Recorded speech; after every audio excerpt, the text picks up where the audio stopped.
इस वक्त जबकि माफिया डॉन मुख्तार अंसारी की चर्चा जोरों पर है, तब यूपी पुलिस के डिप्टी एसपी रहे शैलेंद्र सिंह की चर्चा भी खूब हो रही है। आखिरकार मुख्तार अंसारी पर कार्रवाई के कारण उन्हें इतनी शानदार नौकरी जो छोड़नी पड़ी। सोशल मीडिया पे इस बात की मांग तेजी से उठी है कि शैलेंद्र सिंह को दोबारा बहाल किया जाए। लोगों के मन में इसकी आस इसलिए जगी है क्योंकि सीएम योगी और पीएम मोदी दोनों ने शैलेंद्र सिंह का उनके गर्दिश के दिनों में सलामती पूछी थी। तो क्या शैलेंद्र सिंह दोबारा से यूपी पुलिस में अफसर बन सकते हैं?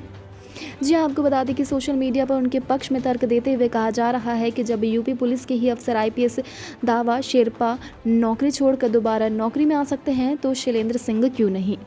बिहार के डीजीपी रहे गुप्तेश्वर पांडे नौकरी छोड़कर दोबारा नौकरी में आ सकते हैं, तो शैलेंद्र सिंह क्यों नहीं? इनके पक्ष में महाराष्ट्र के चर्चित पुलिस अफसर सचिन वाजे का भी उदाहरण दिया जा रहा है। कहा जा रहा है कि सचिन ने 2007 में पुलिस फोर्स से इस्तीफा दे दिया था और 2020 में वापस ज्वाइन कर लिया था। लेकिन सच्चाई ये है कि शैलेंद्र सिंह अब दोबारा बहाल नहीं हो सकते।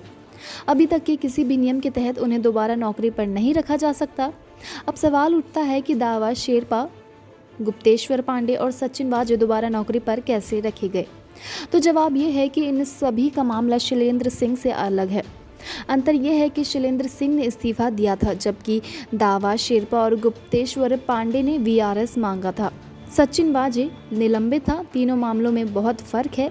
यूपी पुलिस के डीजीपी रहे विक्रम सिंह ने कहा कि इस्तीफा देने और इसे सरकार द्वारा स्वीकार किए जाने के बाद नौकरी में दोबारा वापसी नहीं हो सकती। शैलेंद्र सिंह ने 11 फरवरी 2004 को इस्तीफा दिया था और 10 मार्च 2004 को इस्तीफा स्वीकार कर लिया गया था।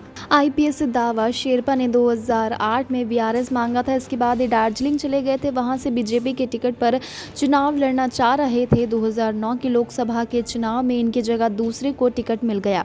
निराश दावा शेरपा ने हार नहीं मानी और अगले 3 सालों तक जूझते रहे। थक हार कर 2012 में नौकरी फिर से ज्वाइन कर ली। दोबारा ज्वाइनिंग इसलिए हो सकी क्योंकि सरकार ने इनका वीआरएस तब तक मंजूर नहीं किया था।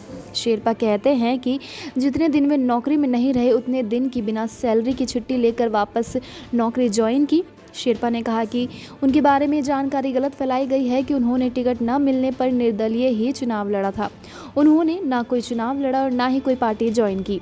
बिहार के डीजीपी रहे गुप्तेश्वर पांडे की भी यही कहानी है। पांडे ने भी 2009 का चुनाव लड़ने के लिए वीआरएस लिया था, लेकिन जब टिकट नहीं मिला तो वापस नौकरी में आ गए।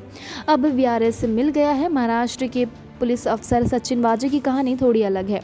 मुंबई के वरिष्ठ पत्रकार सुनील सिंह ने कहा कि सचिन वाजे ने साल 2007 में जब महाराष्ट्र पुलिस से इस्तीफा दिया था तब वो निलंबित था। साल 2020 में उसकी बहाली इसलिए हो सकी क्योंकि निलंबन उसका कवच बन गया। यदि सिर्फ इस्तीफा देने का मामला होता तो सचिन भी दोबारा बहाल ना हो पाता।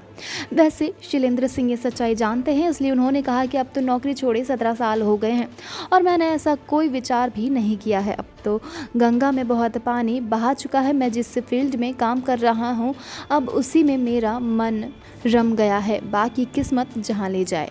इसी के साथ आपको बता दें कि साल 2004 में एसटीएफ की वाराणसी यूनिट में तैनाती के दौरान शैलेंद्र सिंह ने सेना से चुराई गई लाइट मशीन गन 200 कारतूसों के साथ बरामद की थी। तब उन्होंने मुख्तार अंसारी के खिलाफ पोटा के तहत मुकदमा दर्ज किया था। आरोप था कि मुख्तार एलएमजी खरीद रहे थे। शैलेंद्र सिंह के शब्दों में इसके बाद उनके ऊपर मुख्तार से केस खत्म करने का दबाव डाला गया और जब उन्होंने ऐसा नहीं किया तो उन्हें प्रताड़ित किया जाने लगा। इससे तंग आकर उन्होंने यूपी पुलिस के डिप्टी एसपी पद से इस्तीफा दे दिया था। Subscribe to our YouTube channel and press the bell icon to get the latest updates.